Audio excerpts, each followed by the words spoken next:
Cinema शौकीन सबका स्वागत करता है। आज हम बात करने वाले हैं इन सीक्रेट के बारे में। ये कहानी है एक लड़की की जो अपने शादी से बिल्कुल भी खुश नहीं है। उसकी जिंदगी ऐसे ही चल रही होती है। तभी एक दिन उसकी मुलाकात होती है अपने पति के बचपन के दोस्त से। तब से उसकी पूरी जिंदगी बदल जाती है। कहानी की शुरुआत होती है और हम टेरेस नाम की एक मासूम सी बच्ची को देखते हैं। अभी अभी उसकी माँ का देहांत हुआ है। उसकी माँ के देहांत के बाद उसके पिता उसे छोड़ करके चले जाते हैं और बताते भी नहीं कि वो कब तक वापस आएंगे। टेरेस अब अपने आंट के साथ रहने वाली है जिसका नाम है राकीन। राकीन का उस दुनिया में उसके बेटे के अलावा कोई नहीं है जिसका नाम है कामिल। ये तीनों लोग एक साथ रहना शुरू कर देते हैं। टेरेस हमेशा ही अपने पिता का इंतजार करती है। वक्त ऐसे ही बीतते जाता है लेकिन उसके पिता कभी भी वापस नहीं आते। अब टेरेस जवान हो चुकी है। वो पूरे समय अपने कजन कामी का ध्यान रखती है। वो उसका हर एक काम करती है। राकीन ने भी टेरेस को यहाँ पर इसीलिए रहने दिया ताकि वो कमील का ध्यान रखे। टेरेस अपना ज्यादातर समय अकेला ही बिताती है। वो दिन भर बाहर घूमने लगती है। एक दिन जैसे ही वो घर वापस आती है उसे पता लगता है कि उसके पिता का देहांत हो गया है। लेकिन इस बात से उसे ज्यादा फर्क नहीं पड़ता।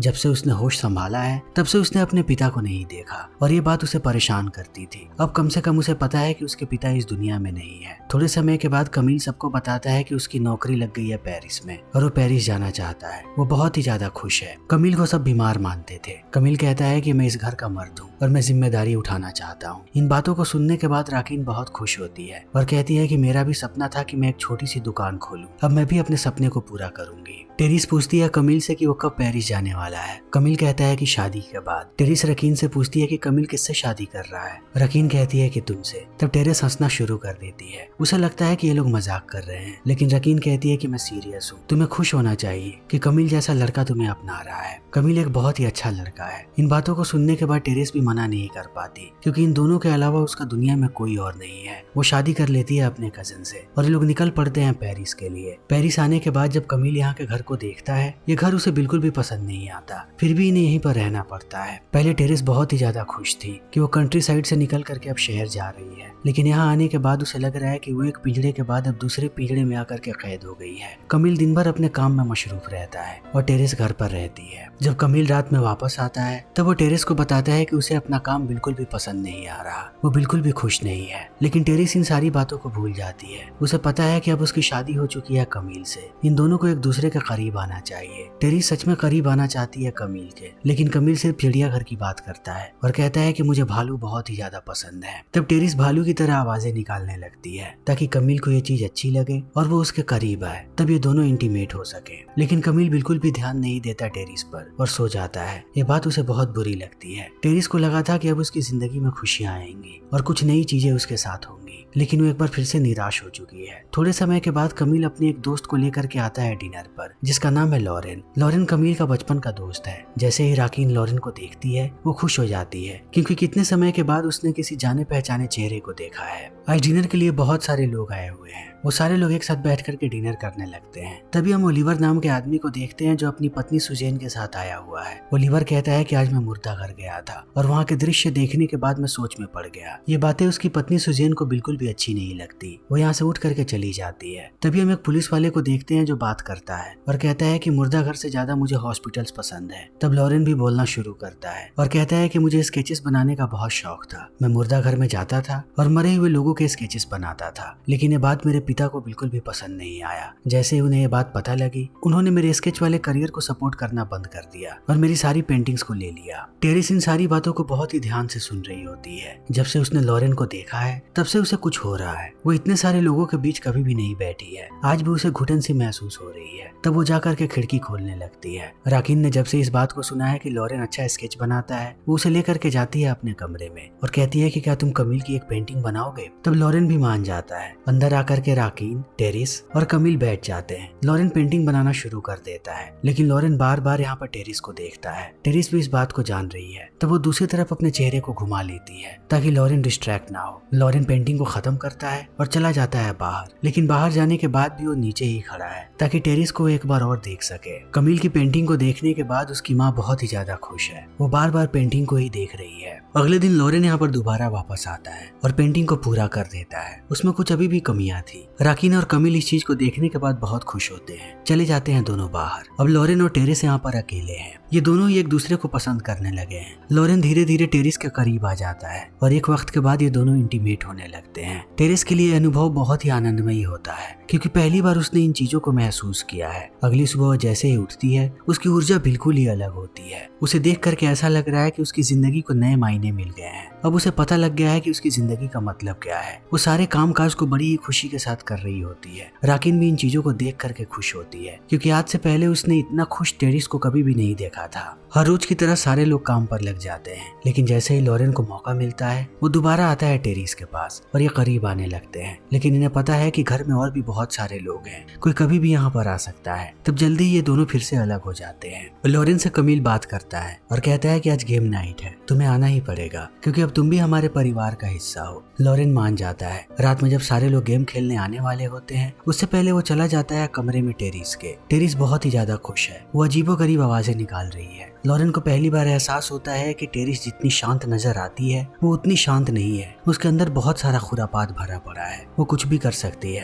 ये दोनों इंटीमेट होते हैं और चले आते हैं नीचे। आज गेम के समय सारे लोग सिर्फ और सिर्फ टेरिस को देखते हैं क्योंकि उसकी ऊर्जा बहुत ही अलग है। वो हर बार गेम को जीत जाती है। यहीं पर ग्रिफिथ नाम का एक आदमी है। वो टेरिस को देख करके कहता है कि जो इंसान सबसे शांत नजर आता है हमें उससे ही सबसे ज्यादा डर करके रहना चाहिए। जैसे ही गेम खत्म होता है लॉरेन और टेरिस ये दोबारा इंटीमेट होने लगते हैं। राकिन बार बार आवाज देती है टेरिस को कि वो नीचे आए। तब टेरिस बहाना बना करके कहती है कि उसका सर दर्द हो रहा है। ये दोनों एक दूसरे के करीब ही रहते हैं। लॉरेन बहुत तारीफ करता है यहाँ पर टेरिस की कि आज से पहले उसने इतनी ऊर्जा वाली लड़की कभी भी नहीं देखी। तब टेरिस भी उसका शुक्रिया अदा करती है कि लॉरेन जो उसे महसूस करवा रहा है उस चीज ने उसकी जिंदगी बदल दी है। लॉरेन के जाने के बाद टेरिस वापस आ जाती है। कमील सो रहा होता है लेकिन आधी रात में उसकी आंख खुल जाती है। उसने एक डरावना सपना देखा है। उसे लगा कि वो पानी में डूब रहा है। जैसे ही वो उठ करके बैठता है वो देखता है कि टेरिस बैठी हुई है कुर्सी पर और खिड़की की तरफ देख रही है। कमील को शक होने लगता है टेरिस पर। वो उससे कहता है कि तुम मुझसे क्या छुपा रही हो, क्या तुम्हारा भी कोई सीक्रेट है जो मुझे नहीं पता। तब टेरिस इन बातों को घुमा देती है और समय ऐसे ही बीतने लगता है। लॉरेन और टेरिस बार बार इंटीमेट होते हैं। लॉरेन को अब टेरिस से प्यार होने लगा है। एक दिन वो उसे कहता है कि चाहे कुछ भी हो जाए मैं तुम्हारा साथ कभी भी नहीं छोड़ूंगा। टेरिस भी लॉरेन से वादा करती है कि ये दोनों जिंदगी भर एक साथ रहेंगे। कमील को चिड़ियाघर बहुत ही ज्यादा पसंद है। अगले दिन वो लॉरेन के साथ जाता है चिड़ियाघर में और भालू को देखने लगता है। भालू को देखते समय वो कहता है कि मैं हमेशा ही बहुत ही ज्यादा निराश रहता हूँ और मुझे लगता है कि मेरी पत्नी भी मुझे पसंद नहीं करती। मुझे समझ में नहीं आता कि मैं क्या करूँ। क्या तुम मुझे कोई सलाह दे सकते हो कि मैं कैसे टेरिस को खुश रखूं? लॉरेन कहता है कि उससे प्यार करो, उसे प्यार महसूस करवाओ। लड़कियों को सिर्फ यही चाहिए। इन बातों को सुनने के बाद कमील घर वापस आता है और रात में इंटीमेट होता है वो टेरिस के साथ। लेकिन वो टेरिस को संतुष्ट नहीं कर पाता। इस चीज से ये दोनों ही निराश हैं। अगले दिन दोबारा यहाँ पर लॉरेन आ जाता है और टेरिस को कहता है कि मैं तुम्हारी गोद में सोना चाहता हूँ। टेरिस उसे गोद में सुला लेती है। तभी हम राकिन को देखते हैं जो ऊपर चाय लेकर के आ रही है। जैसे ही टेरिस को एहसास होता है वो लॉरेन को अपने स्कर्ट के भीतर छुपा लेती है ताकि राकिन उसे ना देख सके। थोड़ी देर के बाद लॉरेन घर चला जाता है वापस। रात होने के बाद यहाँ पर कमील भी आ जाता है। जब ये दोनों सोने वाले होते हैं तब कमील कहता है कि हम जल्दी ही घर वापस चले जाएंगे क्योंकि इस शहर में बहुत ही ज्यादा पोल्यूशन है। मेरी भी तबीयत खराब हो रही है और मुझे पता लगा है कि तुम्हें हर रोज सर दर्द होता है या माइग्रेन है। अगर तुम यहाँ पर रही तब तुम्हारी तबीयत भी खराब हो सकती है। हम जल्दी ही शहर से वापस चले जाएंगे। इन बातों को सुनने के बाद अब कहीं ना कहीं टेरिस निराश हो जाती है और कहती है कि हम यहाँ पर भी रह सकते हैं, हमें वापस जाने की जरूरत नहीं है, ये जगह ज्यादा बेहतर है। तब कमील गुस्सा हो जाता है और कहता है कि मैंने तुमसे पूछा नहीं बल्कि सिर्फ बताया है। हम वापस जा रहे हैं मतलब जा रहे हैं। जैसे ही कमील सोता है रात में टेरिस यहाँ से निकल जाती है लॉरेन से मिलने के लिए। वो भागती हुई पहुंचती है उसके घर और बताती है कि कमील चाहता है कि हम लोग वापस घर चले जाएं, लेकिन मैं वापस नहीं जाना चाहती, मैं तुम्हारे साथ रहना चाहती हूँ। लॉरेन कहता है कि हमें कोई रास्ता निकालना पड़ेगा। अगर कमील का एक्सीडेंट हो जाए तब तुम हमेशा के लिए यहाँ पर रह जाओगे और इस शहर में एक्सीडेंट होना बहुत ही आम बात है, कोई भी खोजबीन या पूछताछ नहीं करता। टेरिस भी इस बारे में सोचने लगती है। थोड़े दिनों के बाद टेरिस, कमील और लॉरेन ये तीनों जंगल में घूमने जाते हैं। टेरिस कहती है कि उसे पानी बहुत ही ज्यादा पसंद है। कमील कहता है कि हम बोट रेंट करेंगे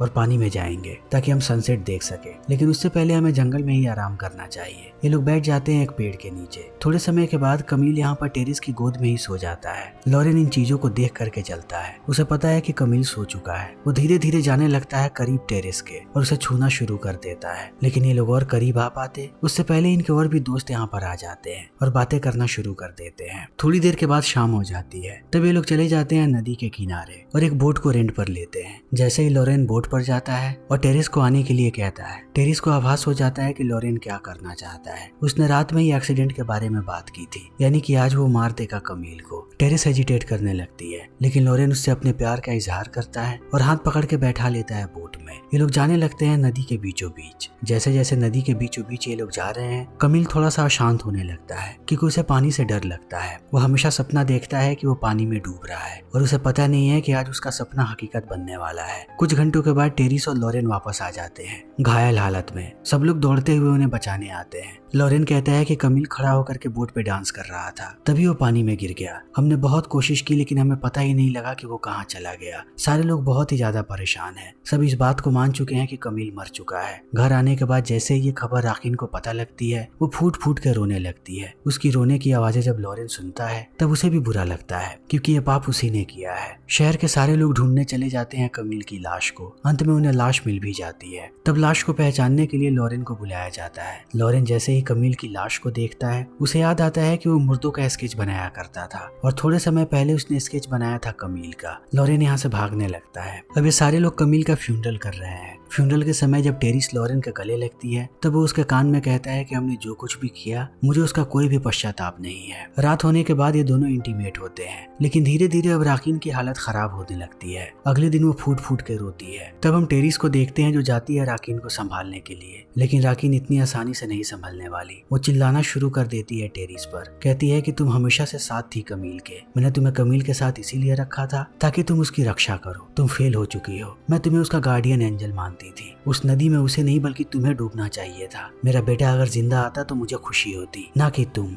इन बातों को कहने के बाद राकिन ऐसे ही रोती रहती है। थोड़ी देर के बाद उसे एहसास होता है कि उसने गलत बोला है। तब वो जाकर के माफी मांगती है टेरिस से। टेरिस को भी ये बात पता है कि सच बोल रही है राकिन। अगर उसके बेटे की मौत हुई है तो उसमें टेरिस का ही हाथ है। शाम को सारे लोग गेम खेलने के लिए चले आते हैं। सब गेम खेल रहे हैं, लेकिन राकिन अपनी ही यादों में खोई हुई है। उसे कुछ भी समझ में नहीं आ रहा। थोड़ी देर के बाद वो सारे मेहमानों से सवाल पूछती है कि अगर कोई आदमी डूबता है तो उसे नदी के नीचे जाने में कितना समय लगता है और कितने समय में अपना दम तोड़ देता है। इन सारी बातों को सुनने के बाद सारे के सारे मेहमान परेशान हो जाते हैं और उठ करके कहते हैं कि आपको अपने आप को संभालने की जरूरत है, अब हम गेम नहीं खेल पाएंगे। इतना कहने के बाद वो लोग चले जाते हैं। तब लॉरेन आकर के संभालता है राकिन को और कहता है कि मेहमानों का कुछ भी गलत मतलब नहीं था। वो बस ये चाहते हैं कि आप पुरानी बातों को भूल जाओ और अपनी जिंदगी को जीना शुरू करो। ये बातें कहने के बाद वो राकिन को अंदर भेज देता है और करीब जाने की कोशिश करता है टेरिस के, लेकिन टेरिस मना करके सोने चली जाती है। रात में उसे सपना आता है कि वो भी पानी के अंदर डूब रही है। ये सपना बहुत ही ज्यादा भयानक है। वो इससे बाहर नहीं निकल पा रही। अगले दिन जब वो अपने घर में होती है तभी लॉरेन पीछे से आता है उसके पास। टेरिस डर जाती है और उसे स्टैब करने की कोशिश करती है।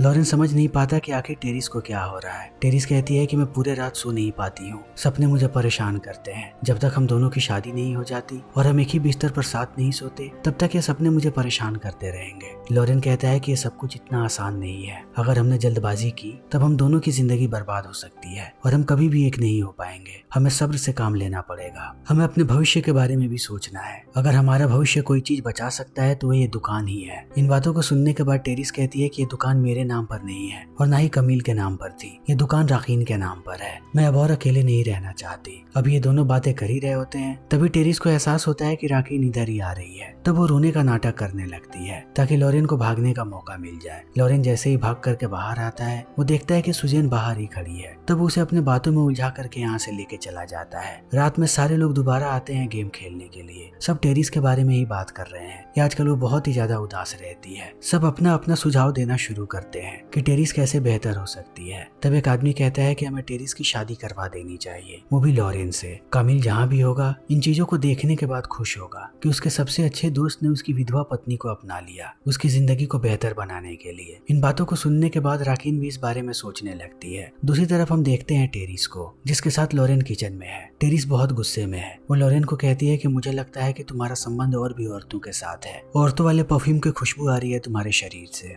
लॉरेन कहता है कि हाँ, एक लड़की के साथ मेरा चक्कर था, लेकिन मैं तुम्हें भरोसा दिलाना चाहता हूँ कि सब कुछ खत्म हो चुका है। अभी इनकी बातें चली रही होती है तभी राकिन आ जाती है बाकी मेहमानों के साथ और कहती है कि हमने एक फैसला लिया है, लेकिन हमें पहले तुम दोनों की अनुमति चाहिए। इतना कहने के बाद वो टेरिस को कहती है कि क्या तुम लॉरेन से शादी करना चाहती हो। टेरिस बहुत गुस्से में है, उसे पता लग चुका है कि लॉरेन ने क्या किया है। वो कहती है कि मुझे नहीं पता। तब ये लोग लॉरेन से पूछते हैं। लॉरेन कहता है कि मैं शादी के लिए तैयार हूँ। इन बातों को सुनने के बाद अब टेरिस भी मान जाती है। अगले ही दिन इन दोनों की शादी करा दी जाती है। शादी के बाद राकिन कहती है कि मेरी जितनी भी प्रॉपर्टी है मेरे मरने के बाद वो तुम दोनों की होगी, सिर्फ एक की नहीं। मैं इसकी अनाउंसमेंट कर रही हूँ। सुजैन कहती है कि पैसा बहुत ही जरूरी चीज है, प्यार से भी ज्यादा। अब रात में हम टेरिस और लॉरेन को एक साथ देखते हैं। शादी के बाद ये इनकी पहली रात है। ये लोग कमील वाले ही कमरे में हैं। यहीं पर कमील की पेंटिंग लगी है। पेंटिंग को देखने के बाद लॉरेन थोड़ा परेशान हो जाता है। तभी टेरिस उसके पास आकर के उसे छूने लगती है। टेरिस देखती है कि लॉरेन के गले पर एक निशान है। जब वो निशान के बारे में पूछती है तब लॉरेन उसे कुछ भी नहीं बताता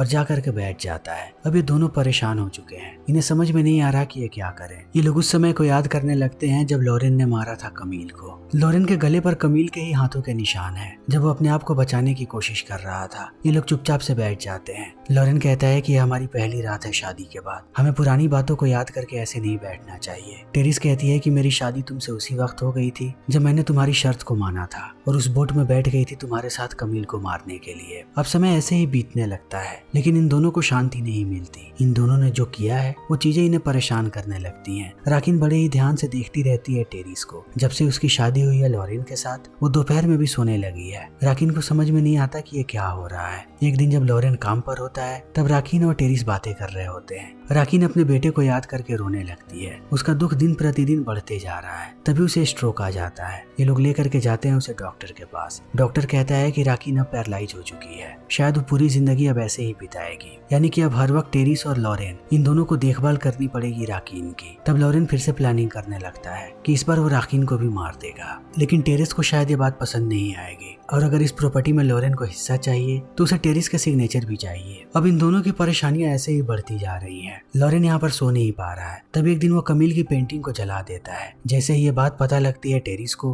वो बहुत ही नाराज होती है और राकिन भी। इनका झगड़ा बढ़ने लगता है। जो पाप इन लोगों ने किया है वो इन्हें अंदर से खा रहा है। एक दिन टेरिस जब राकिन को नहला रही होती है तब वो अपने आप को नहीं रोक पाती और कैसे कमील को इन लोगों ने मारा था वो इस बारे में बताने लगती है। जैसे ही लॉरेन को ये बात सुनाई पड़ती है वो खींच के लेकर के बाहर चला जाता है टेरिस को। राकिन अब टब में गिर चुकी है। धीरे धीरे वो पानी में डूब रही है। बाहर ये दोनों लड़ रहे हैं और एक दूसरे को ब्लेम कर रहे हैं कमील के मौत के लिए कि तुम्हारी वजह से कमील मरा। और दूसरी तरफ राकिन इन सारी बातों को सुन रही है। धीरे धीरे वो टब में डूबने लगी है। अब राकिन किसी भी वक्त अपना दम तोड़ सकती है, लेकिन वो दम तोड़ती उससे पहले टेरिस आकर के उसे बाहर निकालती है। राकिन को अब इनकी सच्चाई का पता लग चुका है, लेकिन उसकी सबसे बड़ी मुसीबत ये है कि वो बोल नहीं सकती और किसी को बता नहीं सकती। रात में जब सारे लोग गेम खेलने आते हैं तब गेम के दौरान उनकी नजर पड़ती है राकिन पे और वो समझ जाते हैं कि राकिन कुछ लिखना चाहती है। जब वो लिखने लगती है तब इन्हें लगता है कि राकिन इनका शुक्रिया अदा करना चाहती है कि इस समय में भी ये लोग इसके साथ हैं। इन चीजों को देखने के बाद राकिन को बहुत दुख होता है। जब वो लोग चले जाते हैं तब वो दोबारा लिखने की कोशिश करती है, लेकिन इंक गिर जाता है जमीन पर। तभी हम देखते हैं टेरिस को। टेरिस बहुत ही ज्यादा गुस्से में है। वो सारा का सारा ब्लेम राकिन पर डालती है और कहती है कि तुमने अपने बेटे को नामर्द बना करके रखा था, इसीलिए उसके अंदर वो खूबियां नहीं थी और वो खूबियां नहीं थी इसीलिए हमने उसकी जान ले ली। अब सबकी मानसिक स्थिति खराब होती जा रही है। जब भी लॉरेन टेरिस के करीब आने की कोशिश करता है इन दोनों के बीच झगड़ा हो जाता है। लॉरेन बहुत ही ज्यादा परेशान है। थोड़े समय के बाद जाकर के वो एक जहर की शीशी खरीदता है और दूसरी तरफ हम देखते हैं टेरिस को जो चाकू की धार को तेज कर रही है। धार को तेज करने के बाद वो लेकर के राकिन को जाती है ऊपर। तभी हम सुजैन को देखते हैं जो घर के अंदर है। अंदर आने के बाद वो देखती है कि जमीन पर इंक से लिखा हुआ है कि लॉरेन और टेरिस ये दोनों खूनी है। इन चीजों को देखते ही सुजैन भाग करके जाने लगती है अथॉरिटी को बताने के लिए। तभी लॉरेन वापस आता है टेरिस के पास। वो देखता है कि टेरिस माफी मांग रही है राकिन से। तभी नीचे एक कस्टमर आता है इनकी दुकान में। टेरिस आ जाती है नीचे। वो देखती है कि पुलिस वाला आया हुआ है, लेकिन वो इनका दोस्त ही है जो बस मिलना चाहता था। तभी टेरिस देखती है कि जमीन पर लिखा हुआ है कि लॉरेन और टेरिस ये दोनों खूनी है। वो कपड़े से उस मैसेज को ढक देती है और पुलिस वाला यहाँ से चला जाता है। थोड़ी देर के बाद ये लोग राकिन को लेकर के जाते हैं नदी के किनारे। टेरिस अपने साथ एक चाकू लेकर के आई है ताकि वो मार सके लॉरेन को। लॉरेन भी अपने साथ जहर की शीशी लेकर के आया गया है। ये दोनों मारने के लिए तैयार होते हैं एक दूसरे को। तभी लॉरेन जहर की शीशी दिखाता है टेरिस को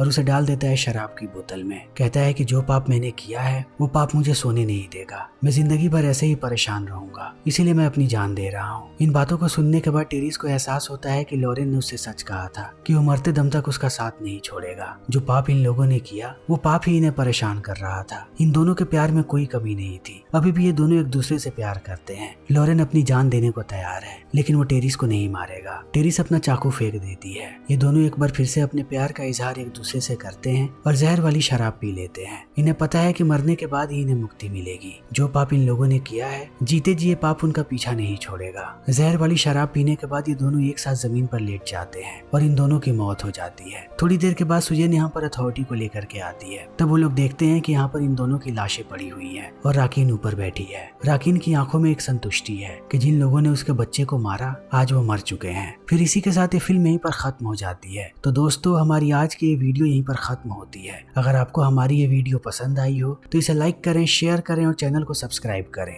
थैंक यू।